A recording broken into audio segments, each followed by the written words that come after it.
Hey everyone, welcome back to the channel. In today's video, I'm going to be updating this Lenovo Thinkcentre that I recently got for only 20 bucks.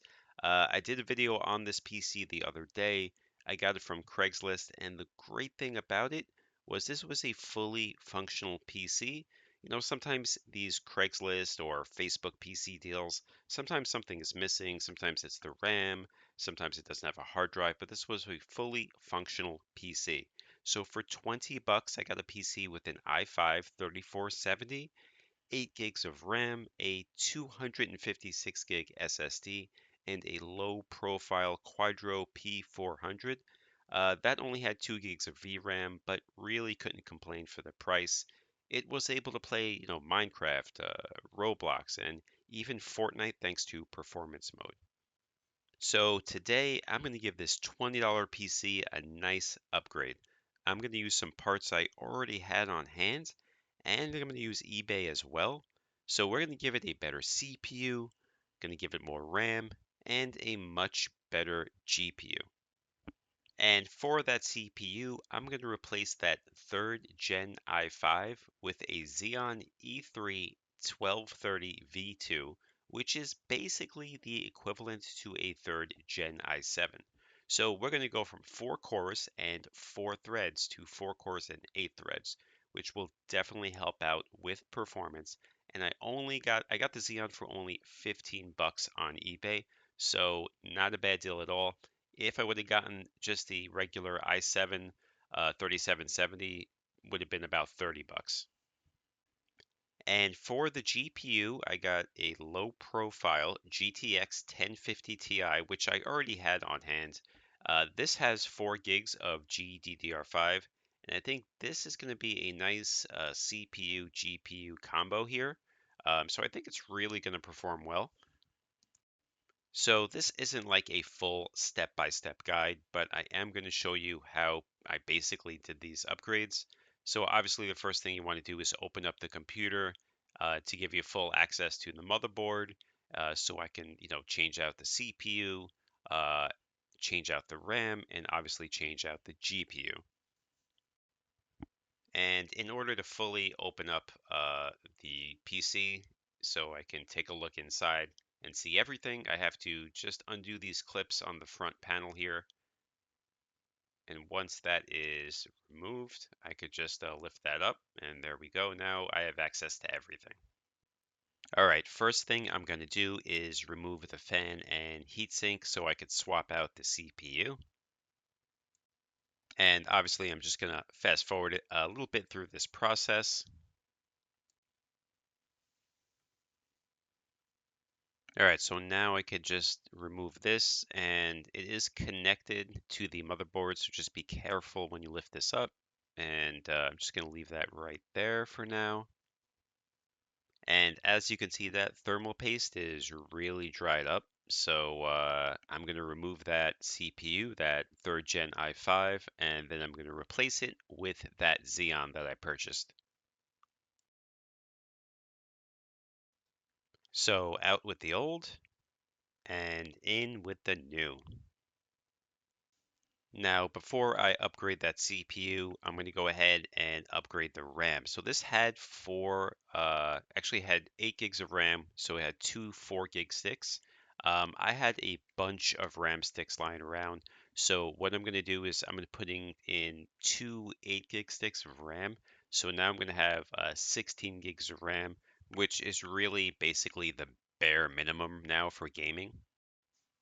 Okay, now that I got the RAM installed, I'm going to go ahead and drop in that new CPU, apply some thermal paste, and then screw back in the fan and heatsink. All right, now with that all done, the only thing I have to do is swap out that low profile GPU. Now, this particular Lenovo Thinkcentre, you have a little screw here that holds the GPU in place. Sometimes some PCs don't have this screw, sometimes they do, sometimes they don't. This one does, so you got to unscrew this to make sure you can pop out the GPU. Now, this Quadro card is a single slot GPU. which is nice if you have limited space. Now, luckily, this Lenovo Thinkcentre has room for a dual card slot. So that's why I can fit in this GTX 1050 Ti. Some of these office PCs, you can't put this in because you just have limited space. Some of them are right next to the power supply. The PCIe slot is right next to the power supply, so you can't put it in. But luckily, we are able to get this in here, which is nice. Now, there are a lot of low profile GPU options nowadays. I do have some videos on them. I'll try to leave links in the description below. Like I said, I already had this one in hand, but if you wanted to buy the 1050 Ti low profile version, I've seen sales on eBay from 75 to 150 bucks. I would say probably don't pay more than 100 bucks for this at this point. But now that we have everything installed, let's boot this up and test it out. We'll run some benchmarks and then I'll try a few games to see how this performs. Okay, so the PC booted up without any issues. Everything looks good. I updated the drivers, so now I'm going to run the Heaven benchmark test.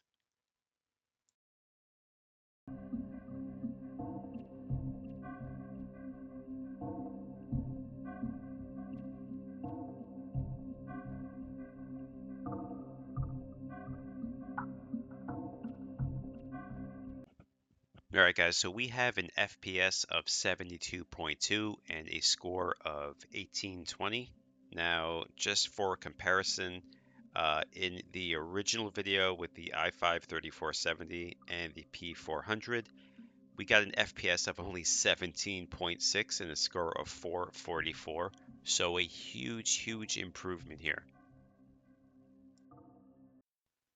Okay, moving on to Geekbench, we got a single core score of 646 and a multi-core score of 2305. Now, just for comparison, for the original build, got a single core score of 642 and a multi-core score of 1962. All right, moving on to trying some actual games. Here is Forza Horizon 5. This is the benchmark test. I have it set at 1080p, low settings, and really my goal here is to just get at least 60 FPS and I'd be happy.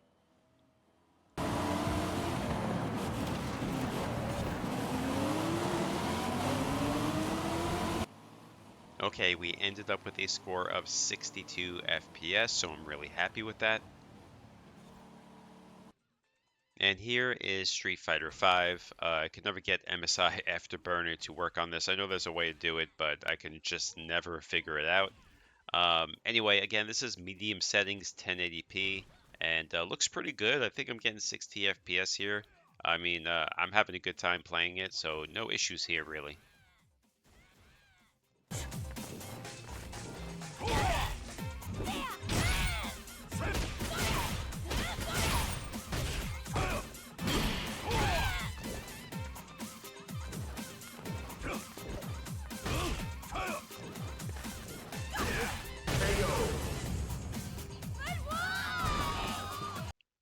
And here is Fortnite. First thing I did was try low settings, DirectX 11.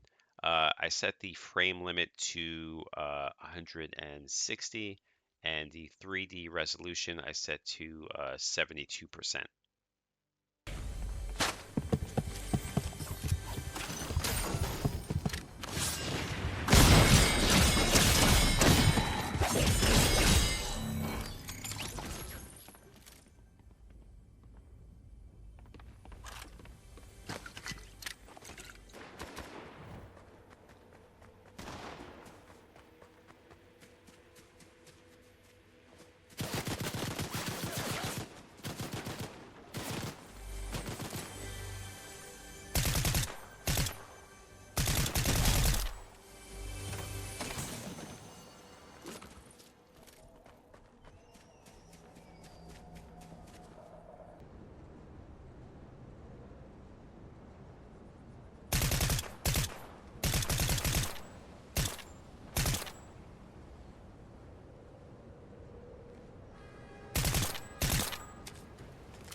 low settings, I was averaging in the mid 90s.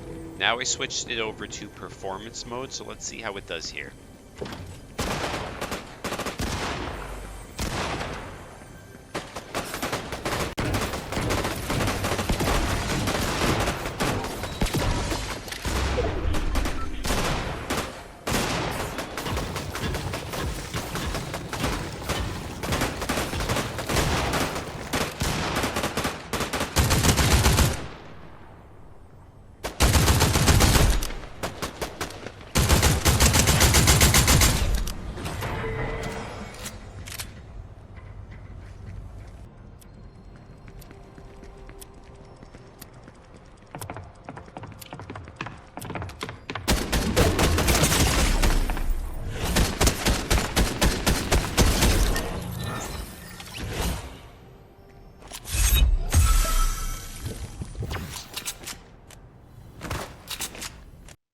All right, so I would say slightly better performance in performance mode, obviously, just actually a couple of frames better for FPS. But now let's move on to Spider-Man Remastered.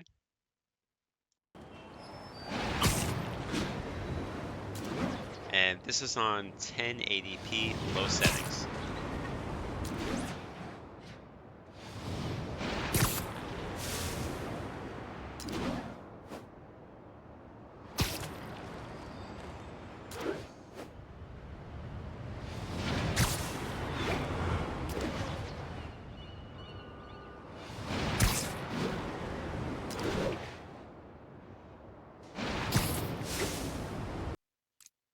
All right, then I went ahead and dropped it down to 720p.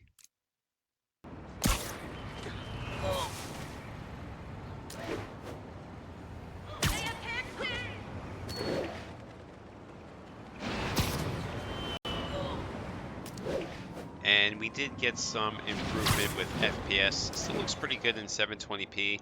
But, when I had it at 1080p, I felt like I was seeing some screen tear here and there.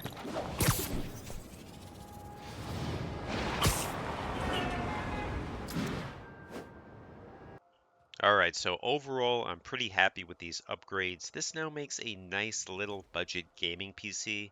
So again, the PC originally cost me only 20 bucks. The Xeon CPU was $15. I already had the RAM, but you can probably get 16 gigs of RAM for around 15 bucks, maybe 20 bucks. I already had the GTX 1050 Ti as well. That's averaging for around 100 bucks right now on eBay. Just depends on what kind of deal you can get at the time. If you wanted to keep it more budget, you could get a WX 4100 low profile GPU. But that's going to do it for this video. Please let me know what you think about these upgrades in the comments. Please hit that like and subscribe button. I would appreciate it. Thanks for watching.